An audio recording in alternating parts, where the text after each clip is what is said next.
right? Hi, I'm Stephen Perkins, and I'm alive. You're alive. I'm alive. You're I'm alive too. No! Wait, it We're looks all like we live. might be. It looks like we might be. How All come right. I can't find it. Hold Oh on. my He hasn't. God. It's not. Hasn't gone yet. But I want to do an infomercial. The wise men in the band Lakeside said, "It's all the way live. It's all the way live." I want to Why do one of am I those. not Those seeing it? I want Sorry. to do like an infomercial, like a Time Life Warner infomercial, remembering the days, the oldies music, with a co-host, a really hottie. what do you say, Mark? Do we do it? Do we start, or is it not? Video, it wants to push, but it's not pushing. Like, okay, you're live on YouTube. I'm going live on YouTube. Okay, we're live on Live YouTube. on YouTube. Rock. Hey, Let's rock the fucking show. hey, baby, we're live on YouTube. YouTube. So it's I just the 11th. hit. It's the 11th. It's 11/11. It's a great number. 11/11/21. Yeah. Think about 11 that. 11 21. We're live everywhere. So let's take We're live. We're Look at live right that. now. We're live. It's 11. 5:30. You guys ready? Hey. Let's start the So show. Question. let's start the show. But I have a question. Are we live? Are we Are we live? live? Just Are we checking, live? making sure we're all We're not live. live yet. One, No, one, Now one. it's Oh, it's Memorex. 1-1-1-1-2-1. Let's go. It's Are we not live. live? It's Memorex. Let's see. Okay, you guys ready? Stand by. Here we go. We're going. We're doing this. Let's Going do it. in. Let's do this. Get her done. Let's go. The Rock and Talk Show, Beyond Backstage, with your hosts, Norwood Fisher, Kenny Olson, Scott Page, Stephen Perkins, Sheila Conlon, and David Moss. And welcome to the Rock and Talk Show. This is Rock and Talk Show number 42, the bi-weekly show that dives deep into the entertainment industry, the business of it, the stories and culture around it, and everything in between. I'm the Moss Man. Let me quickly introduce my co-hosts. We've got the lovely Sheila Conlon over here from the Conlon Company. We've got Stephen Perkins from Jane's Addiction.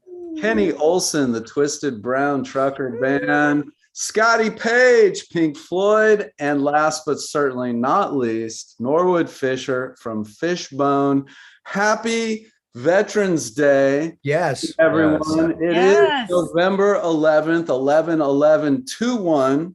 Wow. There's got to be some significance in those numbers right Oh, there. yeah. Also, my mom's birthday today. Oh, and my Birthday, Mama Happy Moss. birthday to my mom. I love you more than anything. And can I add? My And my birthday sister-in-law- tomorrow. My Yeah. birthday Oh. tomorrow. So Kenny, my birthday? sister-in-law's birthday is today too. So happy birthday, Kelly. And yes, Kenny, yours is tomorrow. Happy birthday, Kenny. Take it, Scott. So I'll be 11. It's 11, 12, 21. Yeah. Ha! Happy birthday to everyone whose birthday it is today. Scorpios. Poor Reed was so dry I couldn't even play. It wouldn't play. Oops. Live and I pick it up and it doesn't work. Oh, Hey, Nice. that was How we awesome. doing? How's everybody doing? Yeah. great. You know what? Good. I feel great. You know, I wanted to tell everybody that I feel like this next year is going to be better than the last one. And next year is going to, it's just going to get better and better. I feel it. But Yeah. I'm really happy that, you know, here we are together again. And I love this time of year because you just get together with your friends and you eat and you talk and you talk and you eat. And then it starts over. You know, it's cool. Yeah. And we've Yeah. finally been able to start doing shows again. It's so great to Yeah. be out there with you guys. a few Yeah, weeks we did our ago. dome show last week, right? That was fun. Yeah. We hadn't done one of Yeah. those in 2 years, right? That was Did our trippy. first ever in 42 shows, literally like a live show where we were all on location together. And Yeah. it was, you know, it was interesting. It was fun, but An experiment. it was an experiment, exactly. But Yeah. it was a lot of fun. Yeah. The show, Right. And so you can watch that show.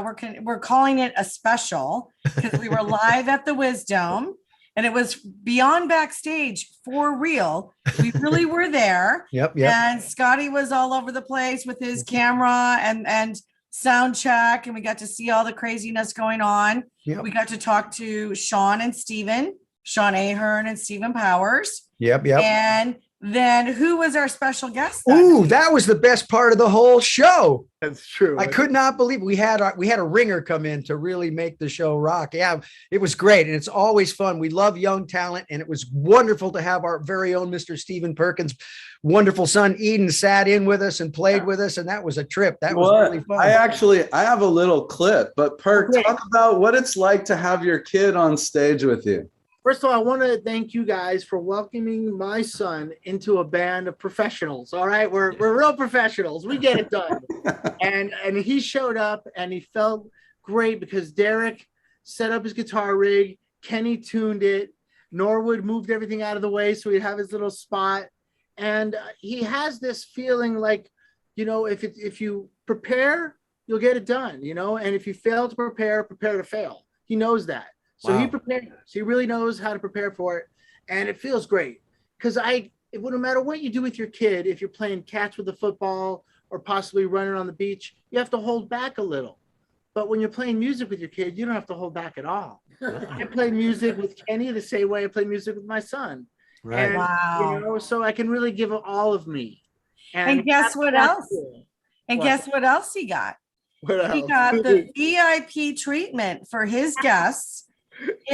All of his friends, his buddies, and their parents. Yeah, they had to come with them. Yeah. But they got the VIP treatment to come in and feel what it's like to support your friend on stage. It was awesome. They were so beautiful, so cute. I loved it. And it was a school night, so that topped it all. He had to go to school the next morning. So thanks everyone for having him. If you want to show a real quick look, this is another brick in the wall, part 2. Here we go.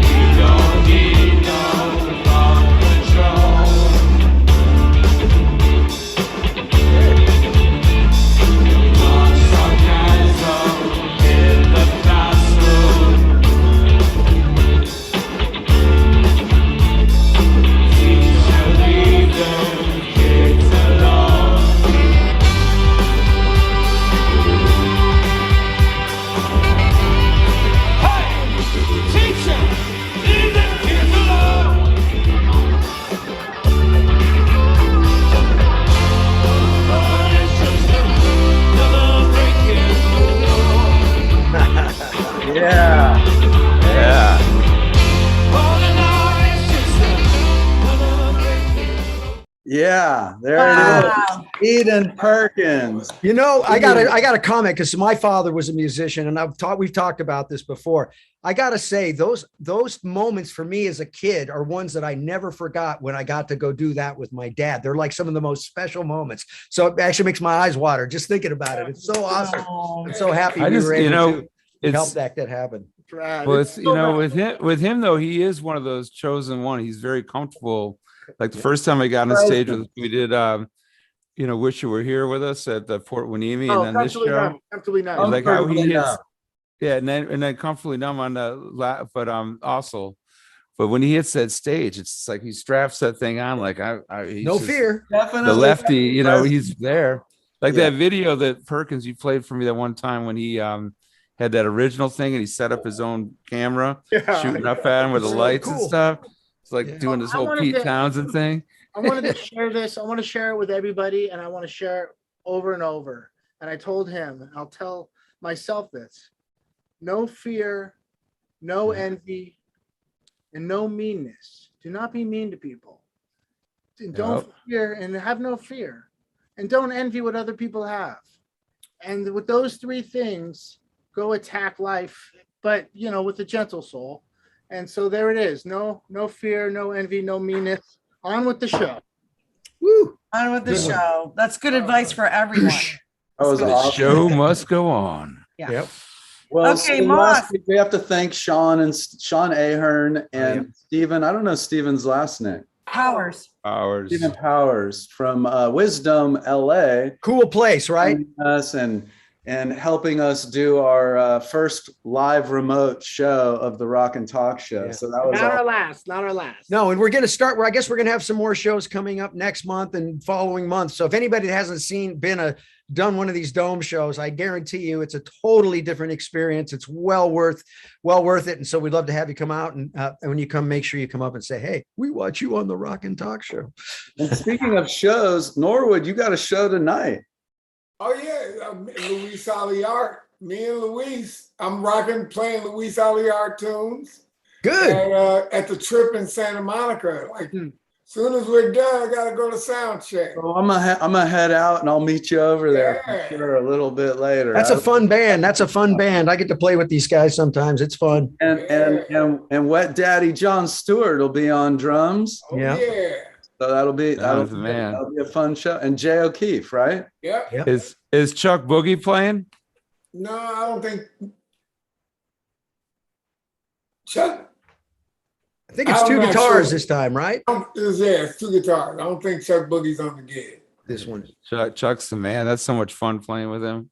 So tonight, let's talk about tonight. We have a great show tonight. We've got Dylan Barry. He's an award-winning ARIA-nominated music producer with literally over 14 billion. Let me say that again, 14 billion streams worldwide.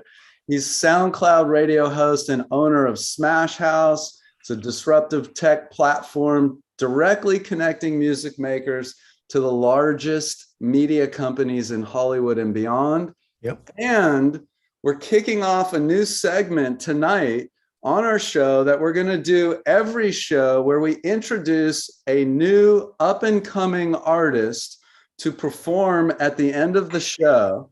And tonight, we're very lucky to have Pepper Lewis that's going to join us at the end of the show tonight. But right now, let's bring into the room our guest for tonight, Dylan Barry. Welcome to the show. He's coming in. It's logging on and it's going slow, but there he is. I was busy watching the show and it was going really great. It's a little delayed, apparently. FCC is delayed. It's like a 30-second delay. Dylan, welcome to the Rock and Talk Show. How you doing? Yeah, buddy. I'm good, fellas and lady. Thank you so much for having me. I'm stoked. So good to have you on here, brother. Good to see all you guys again, man. It's been too long. Yeah. Well, we're going to do some things together coming up here for sure. Yes, we are. And I want to I just want to get this off my chest just right now, right off the top. Being on here is freaking me out because I respect you all so much. Like my musical life came from everybody in this room right here. And then Sheila's going to make me famous. So it's all perfect. It's all going to work out marvelously. Right. Well, I have a real quick question, because it's kind of on everybody's mind who knows about publishing and the music and where it's gone. The golden rule growing up is if you have publishing on a tune, never sell it. And now you're seeing the great artists who have reached 70, 80 years old, Stevie Nicks, who's 70, Bob Dylan, who's 80. They're selling their catalog. And it's surprising to find out who's buying it. And it seems like such a strange world because it's hard to flip music, at radio and what is happening with streaming. No one really knows how to squeeze music like they used to. What's your comment on publishing and what's happening? Why is there such a big buyout and a trade out? What's going on? Well, there's a lot of good press going on right now that, buying assets, it's like buying gold, right? If you buy all the publishing assets with all of these different avenues to monetize it, you've got the internet, you've got all these streaming platforms, these games, the metaverse, all these places. And the metaverse to me is awesome. We'll talk about that later. I know Scotty and I can go on for hours on that. Big time. But what it is content is king. If you own a bunch of content, especially content that can be licensed or applied over and over to create mailbox money, the investors know that it's an asset. But what happened to the golden rule? Don't sell your. Are they just old now? Stevie and Dylan. They're like, what's the point? Why not take 50 million and get exactly. Michael, take the 50 million. That's a good reason to sell. How many years you got left? Are we going to ride it out in style, or are we going to hang on? I'm 54. We wrote Jane Says when I was 18. So, it's a song that's still, it's a beautiful song. But like you said, it's mailbox money. If it's on the radio. Don't sell your publishing, brother. Wait till you're about 70, 80. Thank you. Thank you for the advice. Okay, that's good news. I mean, honestly, the truth is you should not sell your publishing. That is your life's work. That's your retirement plan. If your publishing is a way to get to the next level, for instance, you know, Scott wants to launch a new tech company. He could leverage his publishing to create 10x on it. Okay, fine. But, you know, legacy artists probably, you know, they're going to make enough money. You know, Stevie Nicks is going to make enough money regardless of whether she keeps publishing or not. So she's just going to cash in and get a big check, you know? Interesting. Okay, well, but I think a big part of it, you know, Stephen, is just that, again, this metaverse thing is a big deal. We have a parallel universe. We got the physical world and now this new virtual space, and having IP in that space. I mean, that's why you're looking at what's going on with NFTs and things, right? I mean, it's this whole being able to take a digital asset now and make it the one of a kind and have all the ownership and the rules and the smart contract. So these guys are buying up all this IP. I mean, I'm actually in the middle of one right now, and it's actually a $72 million sale. I'll take it. Yeah. So there's what do you want? Selling IP, and it's worth 10 times what that would be easy. An avatar of Norwood, which would be so cool. I've seen animation of a Norwood, an avatar of a living Norwood. That to me is a living piece of art that, you know, I would love to invest in, because it's like a digital musician. And is that what this metaverse is? Make yourself digital, go to work over there, and your physical side, it's your clone. It's such the Wild West, right? That's the whole point, right? Dylan, I got a question for you. So somebody like me and a lot of us other artists and even this group here, I have hundreds of songs that I've written and recorded that are probably better than anything that I've ever been released. And they've been sitting there, whether it was because I changed singers or anything like that.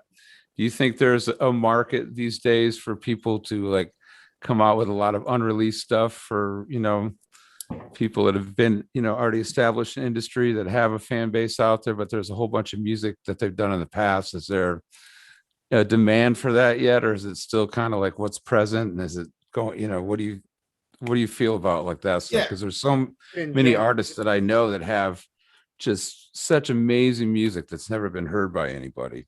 I mean, how do you, sorry, go ahead. No, I was just, you know, how to get that out there. I mean, so here's the good news and here's the problem.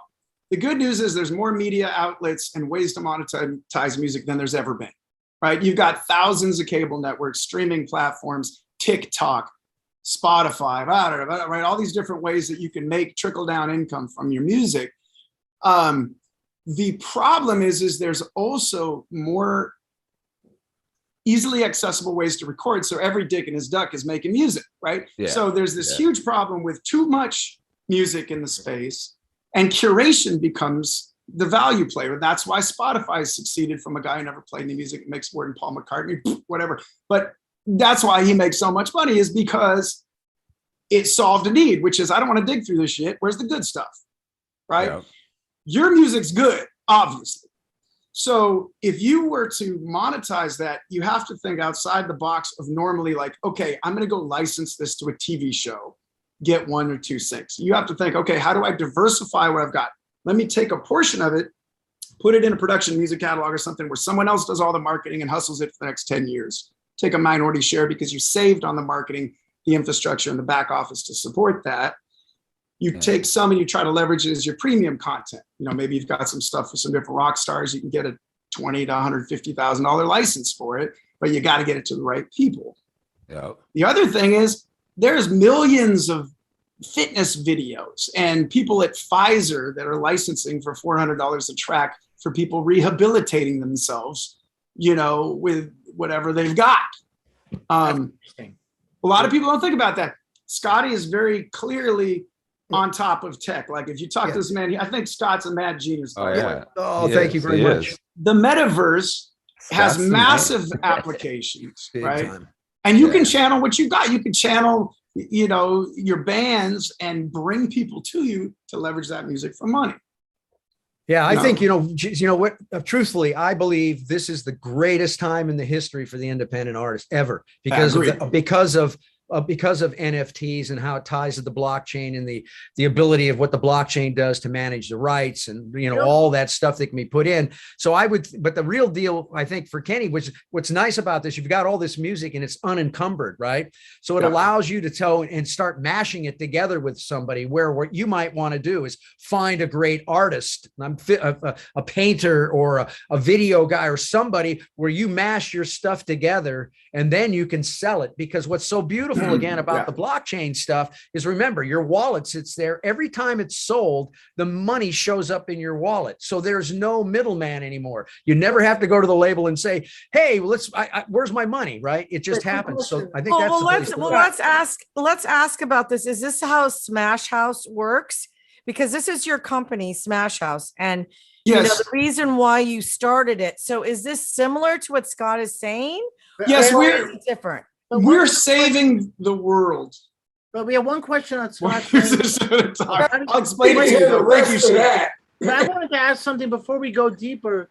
Is when you say it's a good time for independent artists, but the blockchain, isn't that a very shallow pool of the 1%ers that are playing that game? What about the cats that want a cassette of their favorite record that live in Guatemala? Oh no, that's the beauty. Want the music. You know, that's the beauty of it. Aren't you shopping to the wrong? Are you shopping to the right people? Well, think of it this way. First of all, you know what I mean? Yes. First of all, think of it this way. It's a massive growth market right now. So whenever you can, as an entrepreneur, you can launch onto a growth market, there's all these early adopters that will get involved in these things. So it's really thinking outside of the box and putting things together, creating different types of assets, ones with audio and picture and uniqueness and gamifying. But what's great about it is there's the low end. I call it the McDonald's world of NFTs. It's fan engagement. It's experience. So for up and comers and people that are in the artists like this, if you create experiences, people will pay for that. And I think that's going to be the real market. It's not so much the $1 million sale NFTs or the 69 million you see like the Beeple. Right. It's a smaller thing, right? I don't like the word average Joe, but how does the average Joe get a hold of the song that Kenny wants to put out and not auction it off to some highest bidder? He wants people in Guatemala, Tijuana, and Jamaica to hear it fucking. Remember, when you sell the NFT, that doesn't preclude all your rights to do all the other things. Gotcha. You sell these limited editions, and these people get to own a piece of that. And for new artists, it's great, because if I think that artist, the new artist, is like, if Pepper was like, I was like, whoa, she's my favorite new artist. If I can buy her NFTs now because there's a secondary market, it's the first time the fan and the artist can make money together. Because as she goes up, it starts to happen. Well, let's hear from Dylan. Well, you know, here's the thing: we're human beings, right? Celebrity doesn't drive everything. Experience, a relationship. So I bought this shirt. I don't know who the hell created this. I just liked it. Cool. You know, I liked it. It was a Pinky Promise. I'm like, okay, cool, fine. It's anime Pinky Promise. I'll take it. So, like, there's ways you have to think about value. What's the value? Is your brand and your design so cool, and does it say something that it doesn't even matter what your band is? People want to buy the shirt or buy the NFT. Is it that you can take something very small and scale it as a movement? You know, there's people on TikTok singing songs about pooping in a plastic bag and making millions of dollars. You know, it's like we can't justify what value is anymore, because it's about whoever's receiving it and why. Yeah. Now, you're Stephen Perkins. You're in, you know, a few of the greatest bands that ever lived. You could literally ask your fans, if I did something, what would you want? And they'll tell you. I guarantee you. If you ask some people right now, they'll tell you, I you know, sign a drum head for me, or make an NFT, or, you know. You fine tune. You find out what the demand is, and you just hand it to them. Yeah. Well, look. I'll be honest though. It's not easy, and independent artists aren't going to make a killing doing it. Who's going to make a killing doing it is Scott, who harnesses 10 million independent artists to make $5 off each shirt. Actually, what I would say is this. Think of it this way too. We're moving from these big, large open networks where we're trying to get out to millions of people, and we're moving into groups, hives. If you want to survive, you got to build a hive. And it's amazing. It doesn't take that many people, because let's say you're this new artist and you're putting out your new record, and you're going to offer 100 of these experiences for $1,000. Right? So 100 people on a global basis, based on what is that experience, the golden tickets, the programmability, what's inside that NFT. There you go. You just made 100 grand off of 1,000 pieces that just went out, and you're like, dude, and that's what you're seeing. I mean, like I was telling you, I'm hanging out on all these drops, and at night, these guys, there's 5 like digital art pieces and stuff. By the end of the night, they're auctioning them off, and I'm seeing them go out for 50 to 100 grand, unknown artist.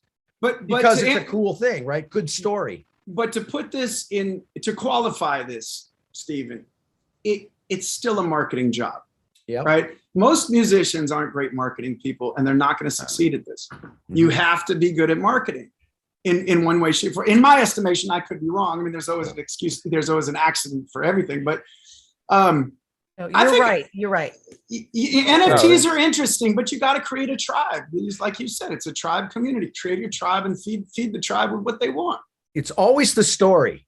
What is the story behind the NFT is what people will buy, they'll pay for. Because even if you think of it, people look at value. You look at a dollar bill and you hold $100 bill. The only thing different on those two things, it's 2 pieces of paper, is the number, right? So it's perceived value. And if you build the right story, that's why everything has to be around the story of what it is and what's unique about it. And that's why people will do it. It's amazing just watching this whole, like, if you think back in the day, if you were a musician, you had to have a record deal, period. Yeah. That's how you made your money.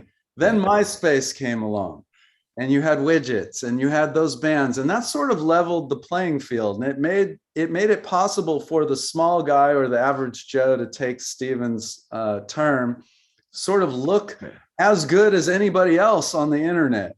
Right. And now we're watching this just continue to evolve into this whole NFT and the metaverse, and it's just crazy. Like what's well, that's like you said, when you said field, that's perfect symbolism for what it, to me, it's like say you were at a football game and you have guys that, like earn their stars and stripes to be on that football field.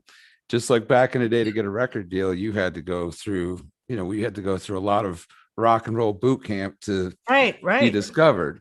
And now it feels like everybody from the stands has came down on the field. That's exactly what happened. And they're all on the way. Like, hey. And the peanut guy is the guy who's killing it.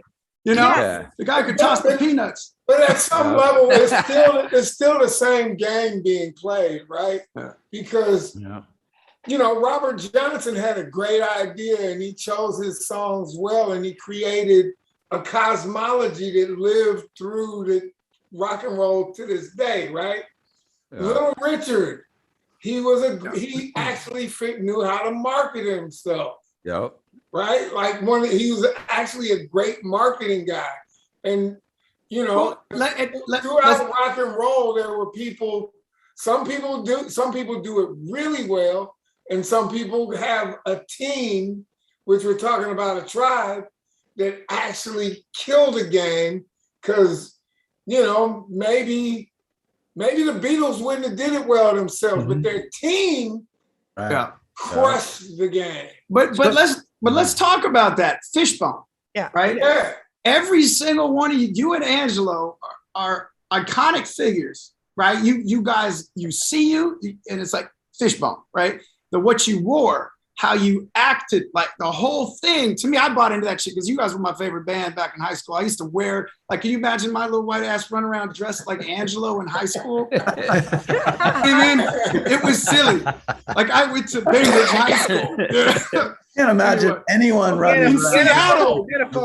In Seattle, they were looking at me like, what the fuck? But you guys had a vision, and that vision carried over to your tribe. You know what I mean? Yeah. And that is what drives independent NFT sales, and is you have to build a tribe.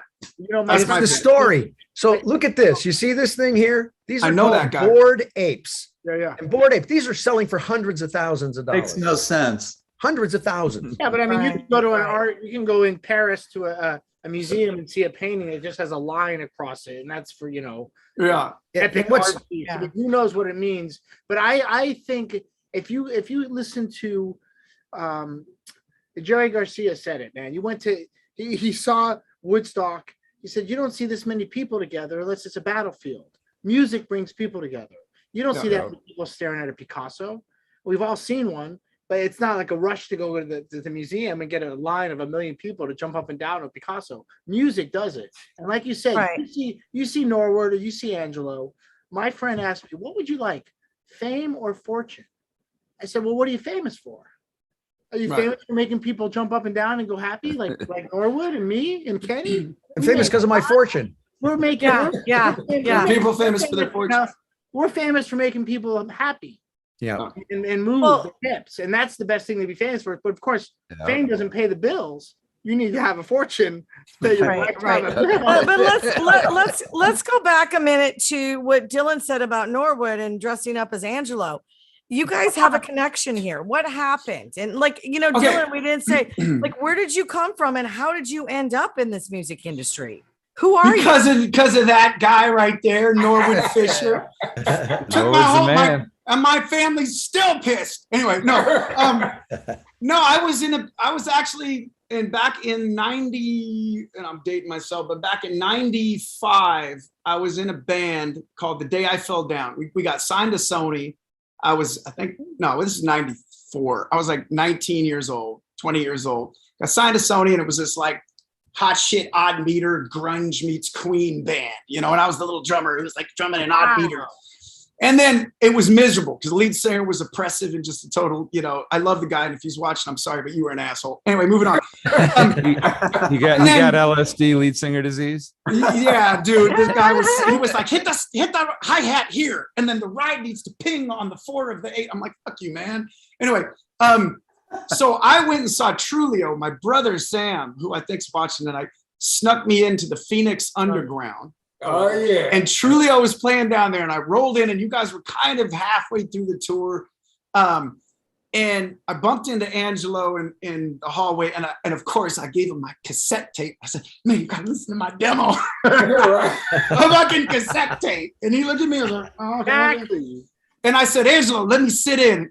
And I'll never forget what he said. He looked at me and went, well, okay, motherfucker. He grabbed my hand, drugged me on stage right then and there, and threw me back with Eddie Ricketts. Remember Eddie? Oh, yeah. You still know Eddie? Eddie's passed, unfortunately. Oh, no. Eddie's passed. I didn't even know. But Eddie scared the shit out of me. This guy looked like he could hit you once and you ever seen Scared Straight? He was like the meanest guy.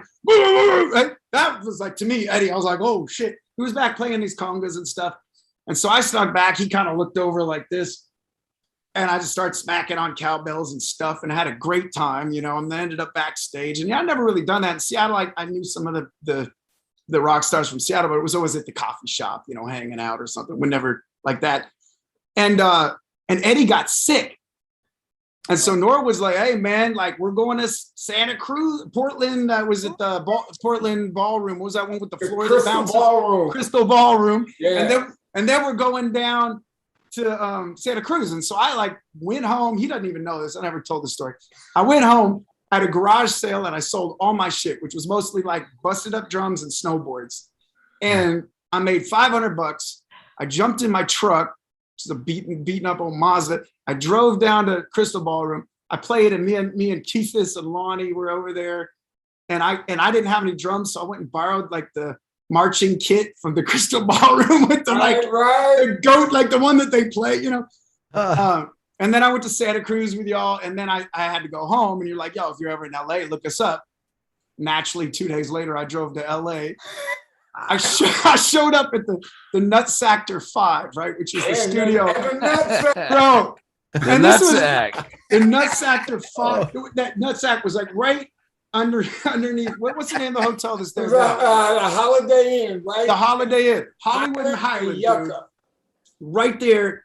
And I walked up to the door, and I knocked on the door, and Norwood opens the door and goes, "What the fuck are you doing here?" I said, "You said I could come anytime." He said, "Yeah."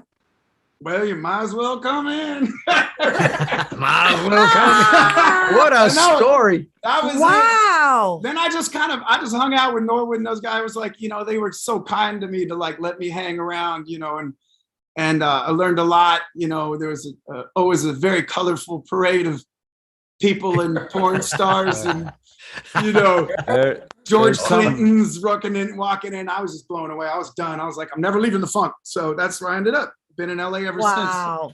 There's a lot of sacredness about the early Trulio gigs. A lot of amazing connections and spiritual things have happened with what Right. Norwood created there. Including, So many did- amazing people rolled through. So what did that do for you? What did that do for you after that experience? What happened to you then? Where did it take you? Yeah, so I went and I was in a band with Crandall Cruz, who's a friend of Norwood. Yeah. And then his wife worked at Nickelodeon and got me a job at Nickelodeon. So I kind of settled in for 9 months. Then I got fired from Nickelodeon because I had a lot of big ideas, you know, trying to tell them how to run shit better. And they didn't like that. It was Nickelodeon. And then I got a job in TV for a while. That led to composing for TV, which led to start Smash House, which led to, you know, everything else. That's what I was going to ask you. Why is Smash House so important to you? Yeah. Because there's obviously you've spent a lot of time. Yeah. Explain what it is for everybody. Okay, So, we know. so Yeah, there. In 2008, I was the first to build technology to be able to engage composers and producers all over the world and put them in film and television. I didn't have any clients really, except for like one show. And I got all these composers and realized this is a big thing. And then I went and I embedded in post-production facilities. So I was in Levels Audio as Levels Music Group, Chainsaw Editorials, Chainsaw Music Group. And that was great because everybody that went through there, which was all the TV producers and everybody in town, got to know me. And in the first year that we launched, I landed the Oscars, American Idol, the Emmys, Comedy Central Rose Series, So You Think You Can Dance. Downfall was a terrible show, but no offense. A bunch of shows, and it was crazy. Like we were just rocking and rolling. And then I did that up until about 6 years ago. By that time, everybody saw what I was doing, and they took the model and they started to abuse musicians. They started to give away the music to get market share. They get a big investment. They're looking at an exit and just taking advantage of musicians. So I ducked out of it. Went into branding TV networks, branded a bunch of TV networks. And then when the pandemic hit, I was surprised that nobody had done a more transparent, fair model. And I said, fuck it. You know, at that point, I'm doing SoundCloud radio. I'm doing these talk shows. I got Noise Society. I got like all these public appearance gigs. So I was getting in front of the community. And I said, I'm going to build a platform that removes the need for middlemen, because that's where 99% of the abuse is. There's no transparency. If I remove middlemen, then I can allow these large media companies to curate their own content without high cost middlemen screwing the whole thing up. It's better for the artists because they then use that music as a preferred asset. And those companies don't have to deal with all of the other stuff that goes on with like subcontracting all the time. Right. So the large media companies' bottom line is much better now because they're creating assets with a creative team directly. And those people are now having careers instead of me having a career because I'm between them and the client. No, quite honestly. Like Right, I have a but as you- career because of all these people that helped me all these years. Right. You know? Right, but as you said, as the artist, if you're not the person that knows how to do the business and the marketing and all of that, you sort of need that middleman. Well, thank God for me that I can be an artist and sort of put together a business deal. Okay. Because question it is for rare. you. How did you go from a fishbone loving punk funk maniac to someone, I guess, 9 to 5 in a sense, to be able to be respectable, reliable? And Well, I'm still a fishbone loving punk fanatic. But I mean, that's why I'm so excited to be on this show, because usually I'm talking to like, 18-year-old mumble rappers on SoundCloud, and it's like quite relate with what we're talking about, But it's switch. To me, it's all the same thing. I'm not necessarily the great musician. I've composed hundreds and hundreds of hours of stuff, themes and all that, but I do it with people that are great. I'm a great communicator. I can get in with them and say, no, it's this. No, the rhythm's boom, not that. No, you're going boom, da, da, da, da. It's boom, da, da, da, da. You know what I mean? And then that's how I create the music. And I sort of Rick Rubin it into what I want it to be. Right.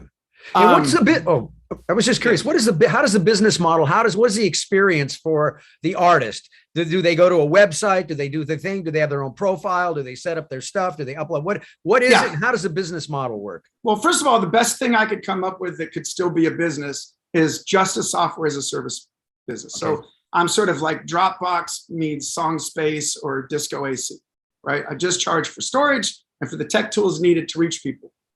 I built and building a network of large scale media companies top down So I've got deals with Sony Pictures Entertainment, which includes TriStar, Screen Gems, Columbia Pictures, UFC, Riot Games, building those relationships top down to curate music with them and for them and to help them curate music for themselves. The subscribers, which is how we make our money, pay to use the technology to reach those people and efficiently communicate with them, because 1,000 artists can't talk to a senior VP at Sony. That's too many emails. Yeah. So we cut that friction. Nice. And we're creating a transparent model that is controlled. So if Sony or UFC or whoever wants to communicate with those artists, they direct message them in the system. They can control the communication so that when they start getting too many emails about them playing at the cafe on every Thursday, they can just mute the conversation and it becomes strictly business. Right. So our job is the content comes in, our team quality filters it, the quality content goes to the top and it gives them a head start at the companies. The companies then curate what they want and deal directly with the artists. Nice. So that's the solution. And what is it? What does that cost? Like, so $500 million, Scott. Oh yeah. Oh, even for the whole system. $500 billion. Where do we, as an artist, if I want to sign up for your service and I'm going to pump out content and go to town, what happens there? It's free to start, but it's very limited because we don't have the capacity to support everybody. We also, just for you to know, we only let 9s and 10s in quality through. We can't support people that aren't competitive, which makes it a very small business in that sense. At the scale that we're working at, the entry level's free, and then the next one's $7 a month. Premium, which is really where 90% of the meat and potatoes is, and 90% of our subscribers is $35 a month. Okay, that's very fair, man. That's a great deal. Yeah, we have it. We have Enterprise too, which is $850 a month, and that we're working with.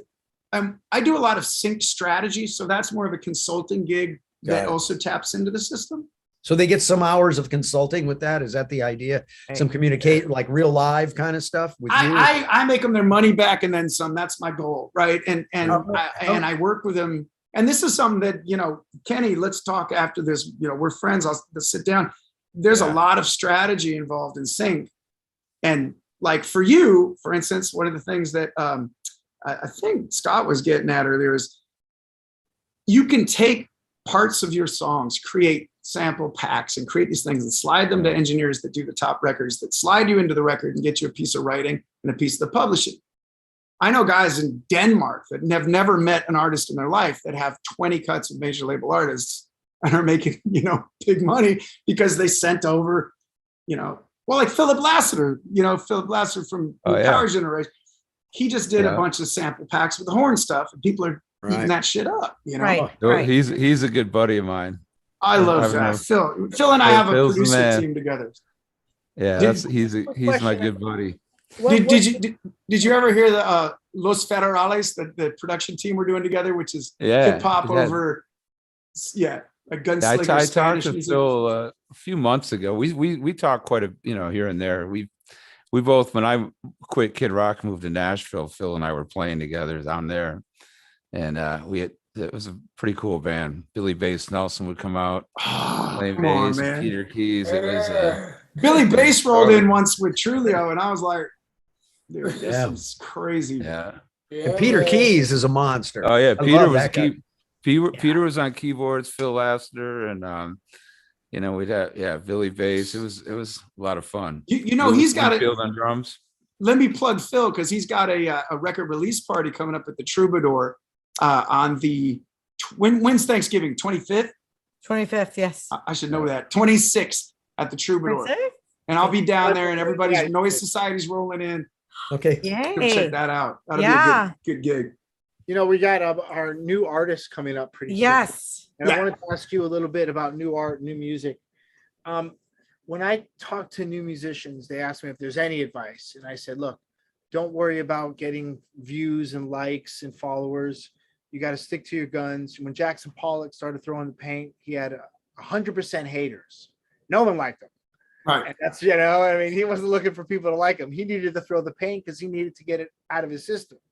He painted like everybody else before that day. He used brushes. Yeah. Till the day he threw the paint. So I tell people, throw the paint. What's your advice to young people besides throw the paint? Well, first of all, it's thankfully you're a musician, because the only thing worse is being a painter, because you get famous 5,000 years after you die. But anyway, I would say, look, I deal with all kinds of artists. I deal with artists that are proficient because they can do what everybody else does and license it or whatever. And I deal with artists that are rare and special, right? You have to identify who you are. And you have to be honest. Like Britney Spears, love her, rare and special. There's some artists that are just rare and special, and those artists they're going to live that disposition to be that. If you're not that artist, you have to be good at marketing. You got to figure out how to build your tribe. You got to figure out how to have people resonate with what you're doing. Be strategic. I also could say too, from the film and television angle of it, it's also, producers and directors are going to look at what they love and great musicians and what fits the story. But then when you're dealing with the network or the streamer that you're working with, they also want to know, are they popular? Is it great? But then is it cost effective? So there's like all these things that you do have to kind of pay attention to. It really depends on what kind of an artist you are. There's some artists that are like, they're real, they're great at really sort of being like everybody else. I always try to look for artists. I always tell them, man, wear your own clothes. Yeah. You just wear your own clothes. That's where it's really about. It's how do you separate yourself from everybody else is wearing your own clothes. But my other observation, the thing that I always tell them is I try to, especially in this world, it depends. Is it a business or is it a hobby?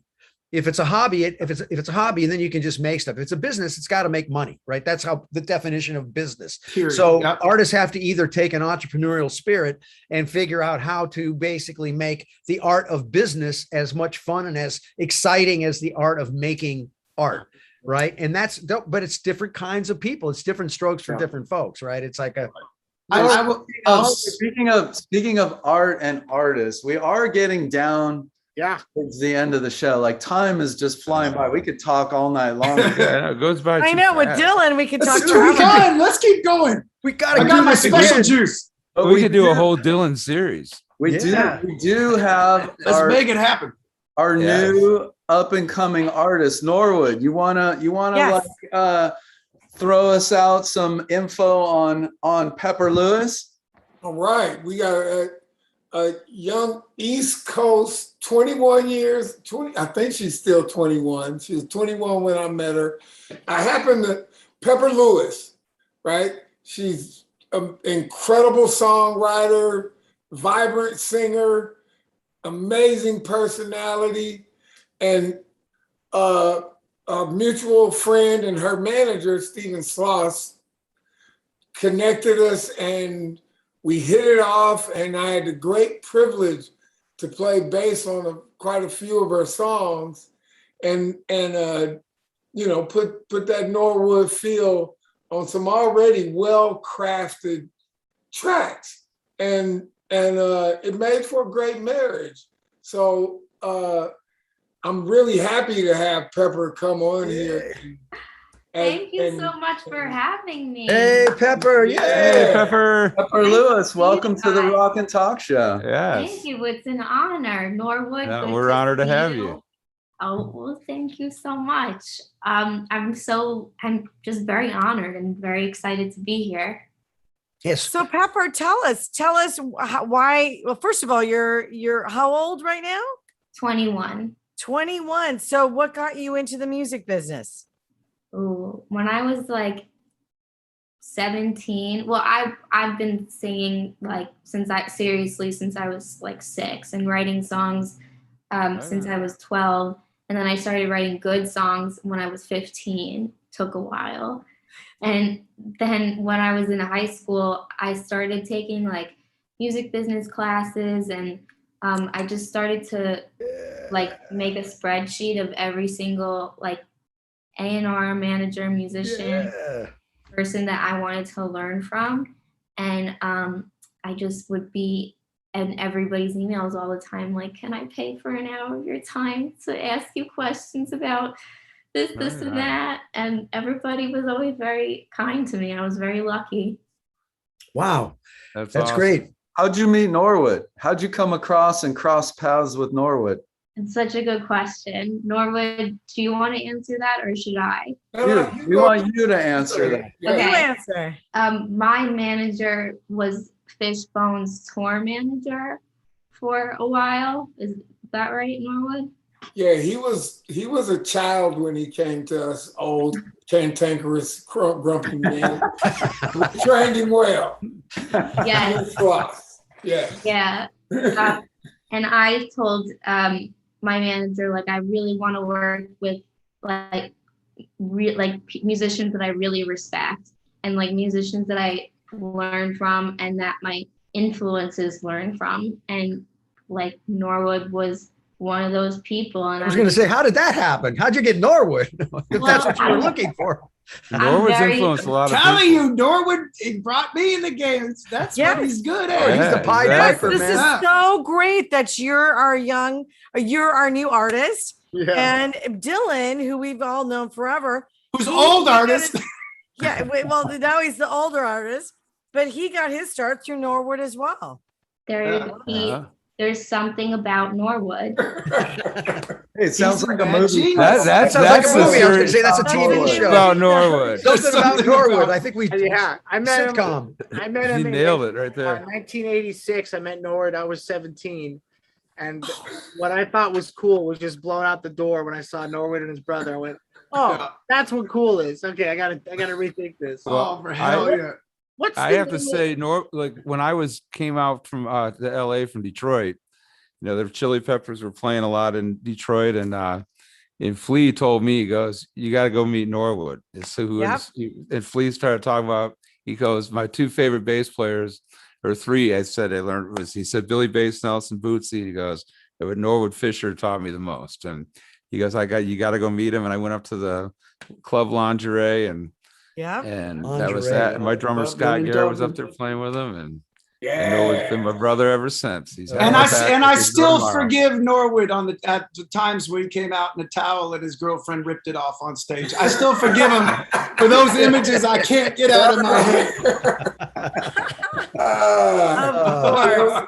See, Pepper, see what you get to look forward to as you yes. I'm thrilled. Yeah, trust me. Yes, I've been through it all with these guys, and then also I was a music agent for years. So yes, and it gets better and better. It gets better and better. I wanted to ask you, when you write songs, what do you write about relationships, about Mother Earth? What do you write about? I write about the truth and like what I really have to say, and like I don't know how to explain like what I write about. It's just something that I have to do. Like if I feel like I'm like sitting on a pen, like I have to get up and I have to write about it. Can I ask you a question? I'm always curious. Do you write in the morning or do you write at night? I think like everything is a lyric, so I'm always like looking around, like just observing and listening to what other people are saying. And I like you learn a lot of lyrics from just listening. So I'm always just listening. How many songs do you think you've written? I would say in the hundreds by now. That's awesome. I think the best artists are observers.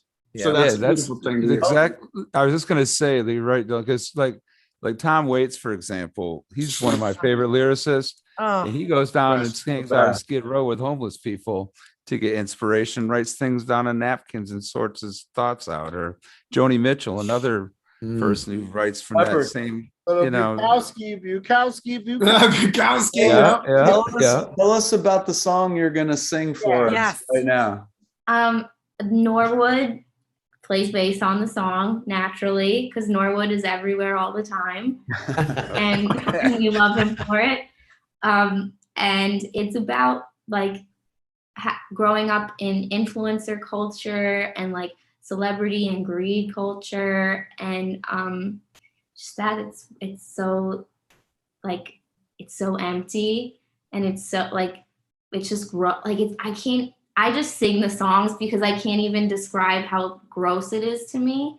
Like I have to like you know, like I had to like really sit down and be like, let me process what I'm feeling about this, because it takes up a lot of mental space, and it's not just me, it's like all of my friends that are, it's such an unnecessary amount of pressure and an invasion of privacy. Like, I don't even.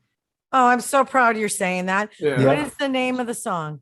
It's called the Gucci song. Oh, now I think I understand what it means without even hearing it. Why don't you? I think I know where you're going with this. I think we have a theme song for you for the Von Dutch, Chris I Von know. I'm like, Dutch. saying, oh my I God, know. for the Von Dutch sequel. This Let's is going to go. be amazing. And the House of Gucci is coming out or is out. I like it. Well, why don't you take it away and sing it for Yeah, us? let's Thank hear you this. so much. Guys, everybody mute. My best friend Charlie chews the fat with brand new lips. Dines with dumb businessmen to keep up with those rent checks. Climbing up ladders built on blow and broken heels. Didn't know I could cinch my waist for such a steal. Oh, you look so pretty with your big dreams. Oh, your purse is empty, but it's Gucci. Baby, out, nothing is ever really what it seems. But don't you look so pretty? You look so pretty out.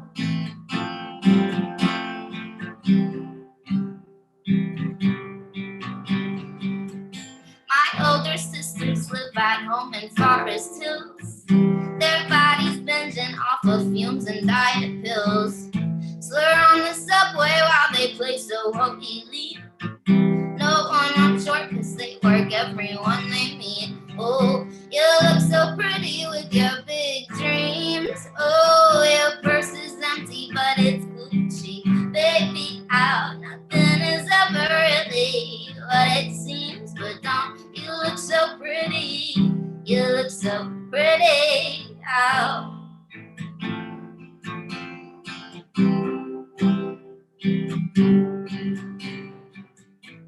Kinda want some knockoff bling. Wanna feel like somebody. Oh, when you wear those shiny things, do you feel like somebody? Oh, I wanna feel like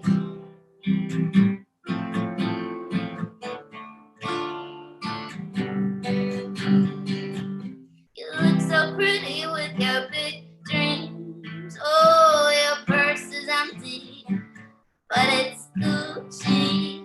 Oh, Yeah, thank very you. good. Very good. Thank Awesome. you. Wow. I'm Yeah. so honored to be That here. is definitely, that is very Everybody- timely right now with the whole world. It's like Yes. everybody wants to be an influencer, right? That's the new business. The new business. What happens when everybody becomes an influencer? Who's going to make stuff? Yeah. I mean, Right. I can say right now, I have a daughter. She's turning 13 in a few days.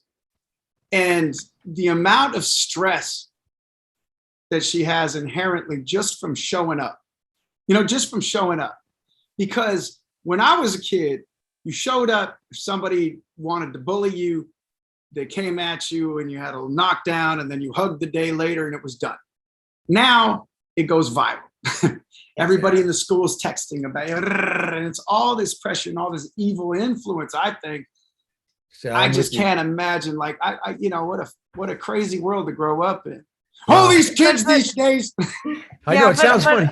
But also your lyrics were amazing. Yeah. It was really from your heart. And as you said that you don't know how to explain it, but it's your truth and how you feel. And I completely resonated with it, even though I'm like many, many years older than you, but I work with a lot of very young people and especially young women.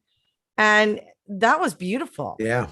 It was beautiful. I loved your lyrics. I loved your words of truth. Yeah. Thank you. Definitely somebody that wears her own clothes, right? She's got your own unique sound, has this whole thing. That's what's so beautiful. That's what makes you stand out, because that's it. In the sea of all this is what is your unique value proposition that makes you stand up in front of Wait, you. Scott, you didn't know that that's Gucci she's wearing? But you know, actually, like, no joke, goodwill. But we can say that Goodwillichi. It's different. Goodwillichi. No, but Goodwill. What I like about you is this is an intimidating crowd. Yeah, I got nervous before this when I interview celebrities all the time because these are some bad motherfuckers on this talk. But right. you show up with some confidence at 21 years old to have a confidence to sit in a room, no auto-tune, no reverb, you know what I mean? And hash that out. I'm impressed. Well done. Yep. Very good. Pepper, where can people? Where's the golden buzzer? Where can people find out about you? Tell everyone where people can find out about you. And then we got to hand it off to Scotty Page to take us out of here. Oh, yeah. Oh, I just got to say, though, the symbolism of that line that you said, you know, your purse is empty, but it's Gucci. That's symbolic. Yes. That's genius stuff. It's such a, like, that's seriously such an honor. Like, going back to what Dylan said, coming from this crowd, like, I was pretty nervous, like, just to let you know, like, I really respect all of you, and it's just, it's such an honor. So thank you. And you can find my music on Spotify and all of the DSPs, Pepper Lewis, and my EP, She Told Me to Sing My Heart Out, drops December 3rd, as well as the Gucci song. Love this girl. She even got her plugs down. She's like, yeah. See, she has that business. Let's get these sales up. She's wearing her own clothes and she understands the business. I mean, that's I'm learning so much on this whole episode here. This has been great. Yeah, this is a great one. And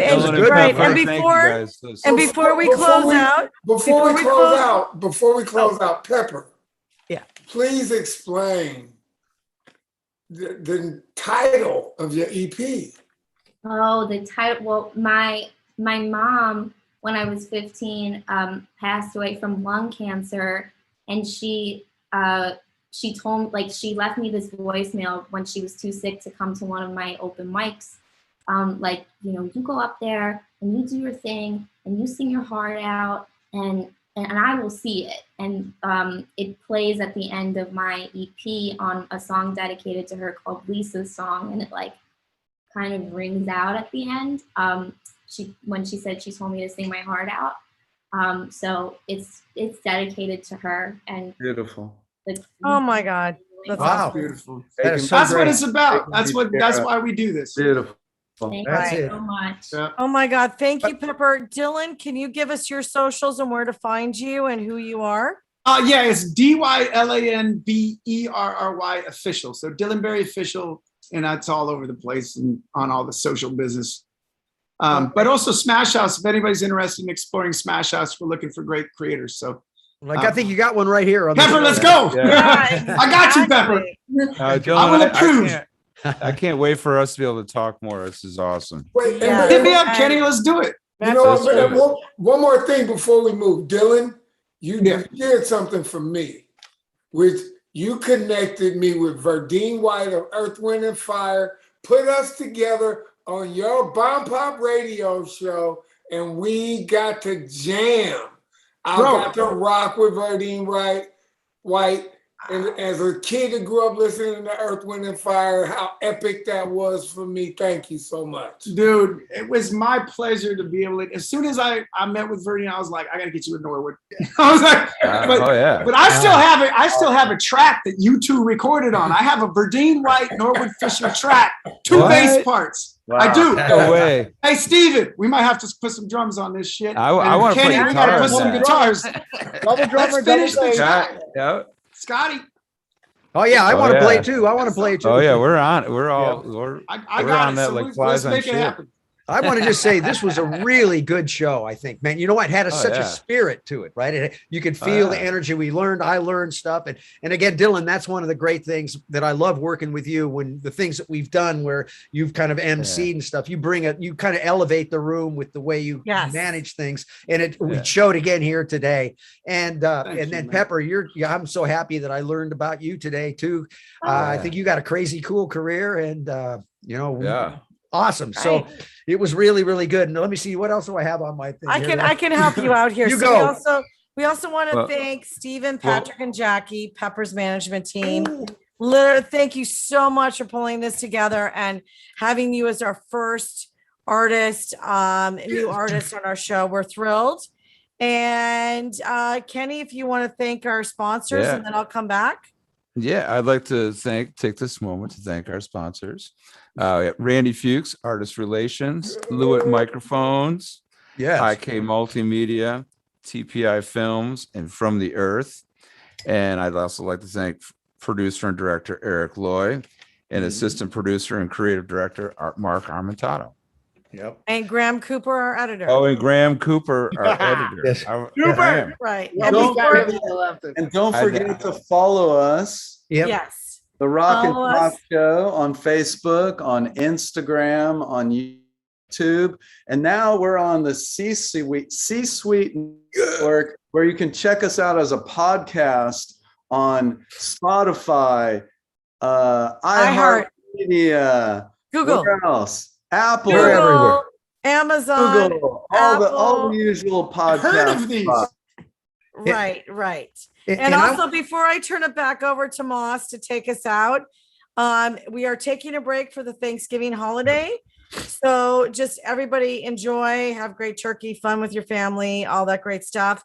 And then check out The Curse of Von Dutch, streaming November 18th on Hulu. That's you. We're so proud of you, Sheila. We're proud of you, Sheila. Yes. We are proud of you. Good job. Yes. You can see those billboards all over town. Sunset Boulevard. It's only Times Square. I can contest. She's been busting her ass for years to put this together. 5 years, and it's on now. 3 episodes. Awesome. We're so blown away, Sheila.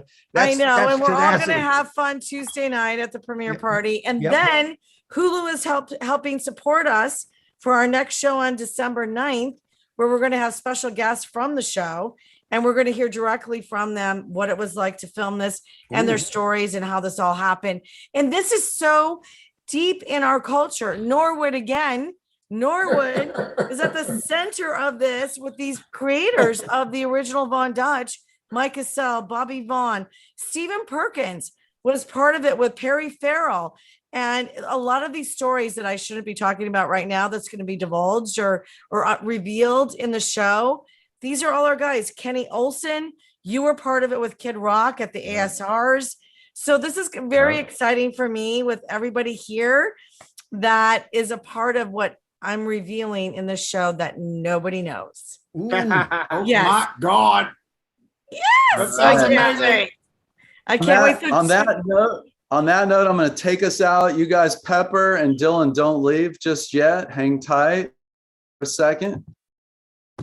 See you next time on the Rock and Talk Show Beyond Backstage with your hosts, Norwood Fisher, Kenny Olson, Scott Page, Stephen Perkins, Sheila Conlon, and David Moss. Executive producers, Sheila Conlon and David Moss. Producer and director, Eric Lloyd. Assistant producer and creative director, Mark Armentano. Editor, Graham Cooper. Theme music by ThinkX.